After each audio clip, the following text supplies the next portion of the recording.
Les amis intergalactiques.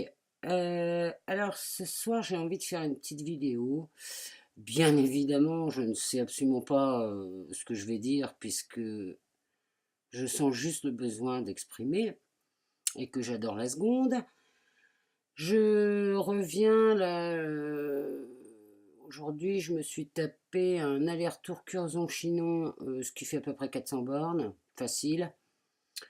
Pour aller à l'enterrement de ma belle-mère. Alors, bon, pour ceux qui n'ont pas suivi, hein, donc mon père est mort l'année dernière, le 19 novembre, donc à quelques jours près, après avoir rencontré un amour de jeunesse, 1 an ou 2 ans auparavant. Et cet amour de jeunesse, bah, elle a tenu 1 an, puis et voilà, elle est partie là. Elle est partie là, je sais plus, il y a quelques jours. Et je sais pas, moi j'étais pas retournée la voir, hein, alors que je lui avais dit que je retournerais la voir, mais je sais pas, peut-être que le fait que je me disais ça appartient au passé, mon père est mort, ça y est, c'était son histoire, et puis voilà.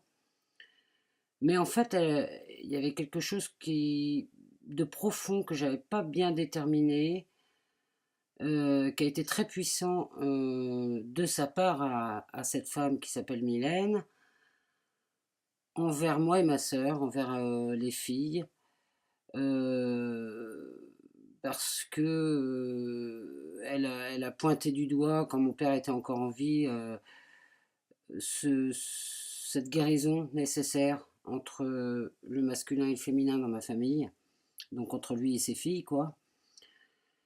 Et je sais qu'à l'époque, ça m'avait fait un bien fou. C'est-à-dire que j'avais pas tout pigé, mais comme si, en fait, j'avais été entendue, enfin, un peu de cet ordre-là, quoi. Et puis, je crois qu'en fait, j'avais pas voulu ouvrir plus la porte que ça, parce que peut-être que j'avais une trouille, j'en sais rien du tout. Mais toujours bien, donc voilà, c'était passé, tac tac, terminé. Et aujourd'hui, j'ai donc été à son enterrement.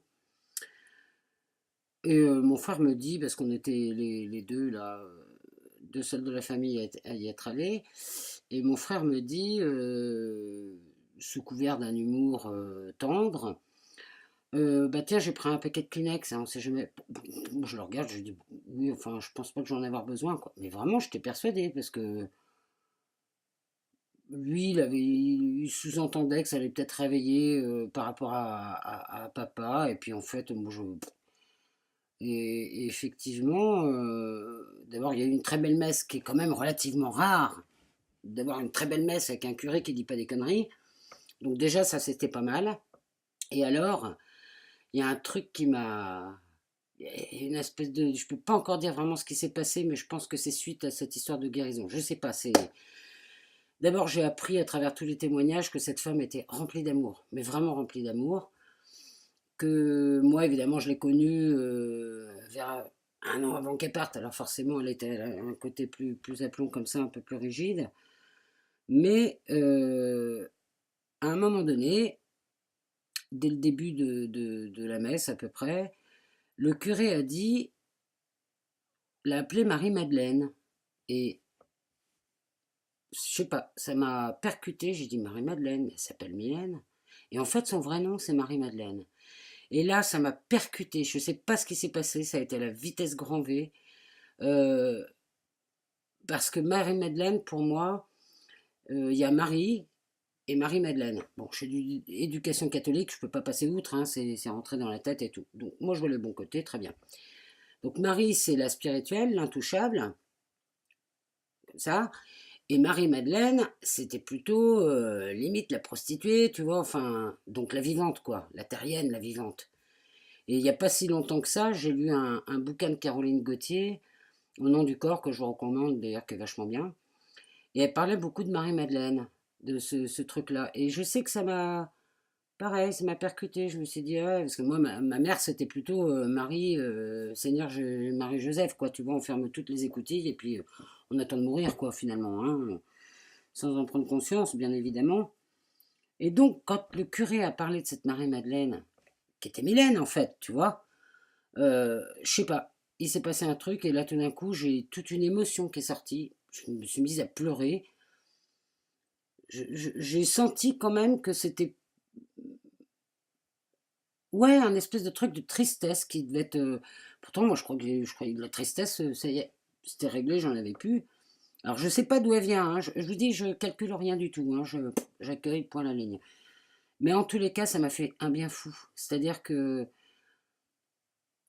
j'ai pleuré, puis au moment où je pleurais dans l'église, je me suis dit, lâche Manu, lâche, tu sais pas ce que c'est, mais lâche. Et j'ai lâché, et ça m'a fait du bien. Et puis, bon, la fin de l'église, tout tralala. Euh, et après, au cimetière, d'abord j'ai entendu des textes qui étaient vraiment, mais j'ai appris à la connaître encore mieux, cette Marie-Madeleine Mylène. C'était une sacrée, sacrée bonne femme, hein, qui est quand même liée à une histoire avec mon père, vous voyez, de jeunesse. Donc, quelque part, j'en fais partie aussi. Et je sais pas, mon frère a pris la parole au cimetière, il a dit juste un truc magnifique, alors je suis incapable de vous le rappeler parce que je sais même pas ce que j'ai dit moi-même. Je pense qu'il y a une histoire de transcendance dans ces cas-là, c'est de la magie à l'état pur, hein. Quand on est le cœur ouvert, c'est simple, c'est magique, c'est instant présent. Hop, c'est passé, on se rappelle plus ce qu'on a dit, voilà, c'est fait. Donc tout ça pour dire que ben, je remercie d'abord cette femme, parce que, waouh, je sais pas si on s'est connus dans une ancienne vie, parce qu'on s'est quand même peu connus sur la Terre, et quand je vois tout ce qu'elle m'a offert, ah, je vous dis, ça part loin, hein. Je sais pas d'où ça vient, je sais pas, j'en sais rien, c'est... Puis là me vient un autre truc, c'est que cette ville, Chinon, qui est extrêmement médiévale, et moi je me suis jamais senti très très bien, parce que tout ce qui est en rapport au médiéval, je sais pas, j'ai dû être sorcière à une époque, à cette époque-là, de cramer, j'en sais rien. Enfin, vous voyez, c'était super étrange, quoi, entre ce petit truc médiéval, Marie-Madeleine, moi, mon histoire de féminin qui travaille depuis le début de l'année. Alors, bah, voilà, c'est juste pour dire que c'est assez génial de